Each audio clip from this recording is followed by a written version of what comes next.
As a new coronavirus spike sharpens in South Korea, Seoul is also planning to defend itself against a more long-standing threat, that posed by North Korea. So just how vulnerable are we here in the South?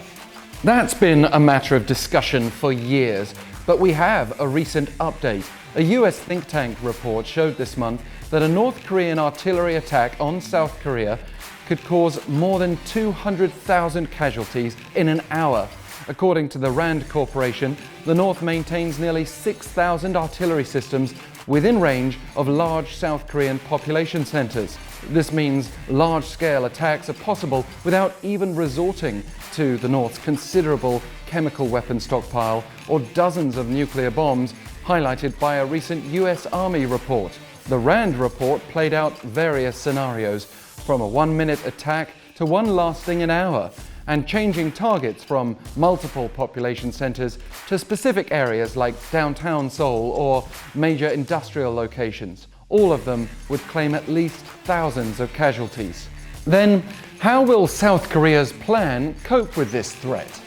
After a year so far that's seen North Korea blow up the Inter-Korean Liaison Office and conduct various weapon tests, including long-range artillery units, Seoul's Defense Ministry blueprint for 2021 to 2025, released this month, covers various ways in which this country aims to defend itself in the coming years.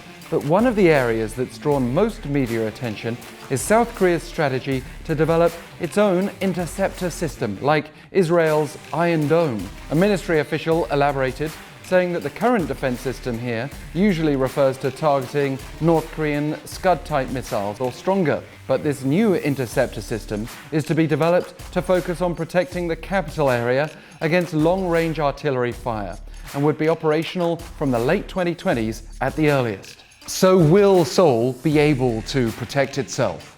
Even the best, most efficient Iron Dome-like system would not be 100% effective, and there has been an ongoing debate over the percentage of rockets that Iron Dome batteries, which were introduced since Israel was fired upon during the 2006 Israel-Hezbollah war, have been able to shoot down. South Korea's military assessment in the past was that an Iron Dome-like system wouldn't be as effective to counter North Korea as for Israel's situation facing sporadic strikes in the Middle East, though it has been under review here again since 2017.